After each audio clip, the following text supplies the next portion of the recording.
Walking in the house in my room, gotta make her put it on. She don't like wearing clothes, just left Concord, North Carolina. I was licking on booty and a whole lot of vagina. Eat a pizza with some ice cream, she'll remember you. Ice Cube making chip, shiver like the winter do. See me with the crew, I gotta get some food. I see you looking like you do. Had to make a move, make a move. Started. Please don't get me started. Started. Let me give the people another Rikers Island story. So this is either gonna come out today, December 31st, or on the 1st. But we're gonna get into it like this. Let's talk about a day room dummy, but not just the typical day room dummy story.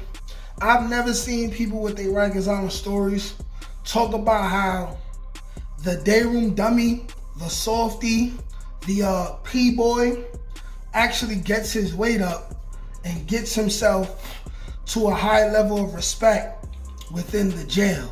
So without further ado, let's get to it. Okay, so what I've personally seen is every now and then a person will come into jail. They weren't prepared for the harsh level of violence, so they become scared and they allow themselves to be manipulated, used and abused, slapped, not being able to talk in a day room. They are allowing themselves to be extorted from the hard-earned money that their mother or their girlfriend or grandma put into their account. They're giving it to another man. I've seen fellow inmates come in like this, but they don't always stay that way. Sometimes, or rather quite often, a guy comes in and he allows himself to be a day room dummy for the simple fact that he doesn't want to get involved in a riffraff because he knows or he feels like he will be going home soon. So it's no point. However, then there's the day room dummy who thinks he's gonna go home, but he does not go home. So he has to sit there and continue to sit all the way in the back on the iron horse, one butt cheek falling out the seat because that's where most of the dudes are. So we're in a space where only 2 or 3 average people should be able to sit and have enough space. There's 4 or 5 people, because even if it's space in the seating arrangements in the front, that's only reserved for the people with the rocking spots in the team and the 1 or 2 people who have the house. So eventually this guy becomes upset with the way his bid is going, and eventually it'll click in this guy that he doesn't want to be a day room dummy no more. He doesn't want to be a P-boy no more. He doesn't want to be soft. He doesn't want to get manipulated, abused, extorted. He doesn't want to wash anybody's drawers, anybody's doo-doo out their drawers ever again. He doesn't want to sweep up the day room for no reason. He doesn't want to clean for no reason. And also, what sparks this change within the day room dummy is a day room dummy being in there, being in a specific house or dorm for a long time and seeing new people come in and they assume roles of leadership, and they are either given the house or they are deemed to be on the team. And sometimes a day room dummy is looking at this new dude like, why do I gotta be back here and he's in the front just because of his gang association, when I know that even though I'm in a oppressive position, I know that I could take this dude. Even though I'm a day room dummy, I know that this guy can't beat me. I know if I take him to the corner, I'm gonna beat him up. So you know what? If this new dude says anything to me, I'm gonna call him out for his team spot and we gonna fight, and I'm gonna take his team spot from him. Now, this is a point where the light bulb switches in his head and you gotta clap it up for the guy. Because he's taking the opportunity to say, I'm not gonna spend my whole bid in the back being known as a soft dude, being called a day room anything. it's time for me to get into aggressive mode. It's time for me to get into attack mode. So what would happen is a day room dummy who's been in the house long enough and has been around the people who hold the house long enough, you kind of develop, even though it's depressive, they kind of develop somewhat friendships with the people who they are extorting, and it's like they wouldn't necessarily want to see anyone else do anything to them. So there may come a time where the day room dummy wants to get his weight up. This is what the term is called, getting your weight up. It's when you come in as a day room dummy and you want to get your rank up through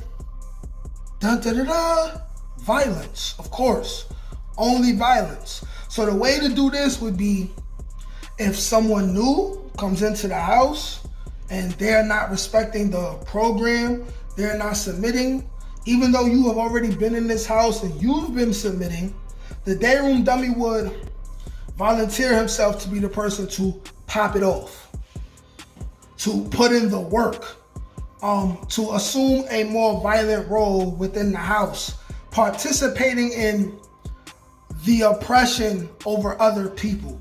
The team and the people who run the house, they will look at this and as messed up as it is, they will celebrate this. And they'll tell you like, hey bro, you getting your weight up. Keep it up. Keep it up. I'll give you the day room. Now, the day room, because you know, like it's like you gotta come up. It's like any business. You may come in, you may start as the janitor. You may start as the trash man.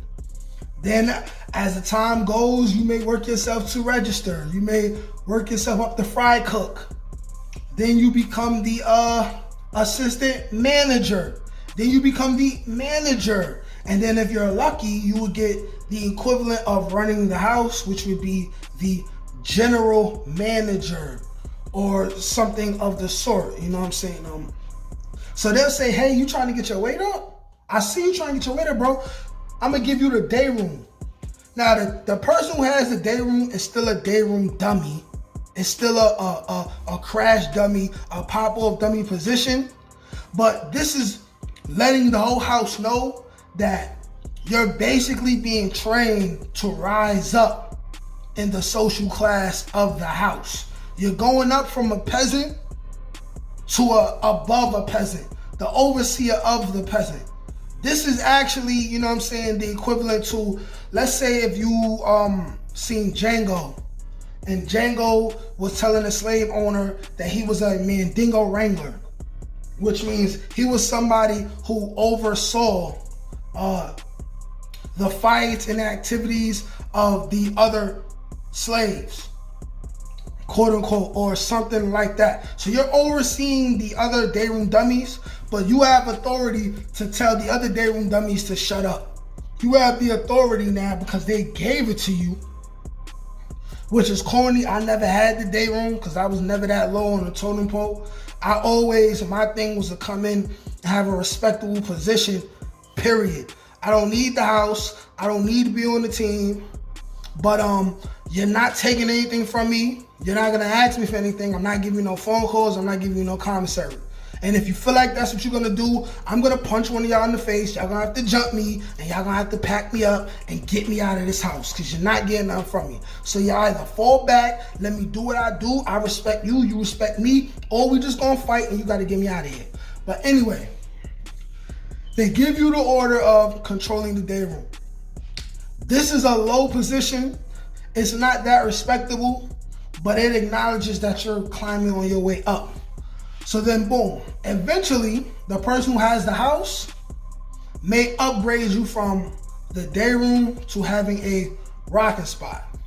Rocking spot means that you're not on the team, but either you came in initially and you never let nobody extort you, so they gave you a rocking spot, but you're not on the team, meaning you didn't fight for the team because you didn't ask to fight for the team, and nobody automatically threw you on the team because nobody could vouch for you, but they gave you a rocking spot because they spanked you 2-3 times and you didn't tell police, and they realized that they don't want to make it hot no more, and they realize that you're not gonna be extorted, you're not gonna be with it, so they decide to just let you rock because they feel like, okay, he's tough, it's cool.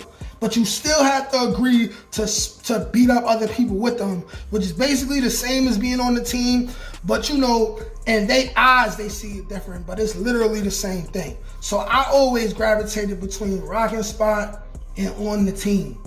I prefer to not be on the team because the people on the team, they like to play a heavy role in extortion and bullying people, and that's corny to me. Like, that was never cool to me. Like, I only participated minimally, enough to where you know that I will put in the work, but not overly doing it because I don't want to be down. But eventually you'll make your way up from the day room to a rocking spot, and then you can either be good there, or you can say, I want to be on the team now. So if you want to be on the team, being that you've been there for a while, and the people who run the house, they respect the fact that you've been getting your way up respectfully in their eyes, not by trying to make it hide and mess up the system that they got going on. Someone new may come into the crib who also want to be on the team. They will arrange for you to fight the new dude who wants to be on the team. Whoever wins gets to be on the team.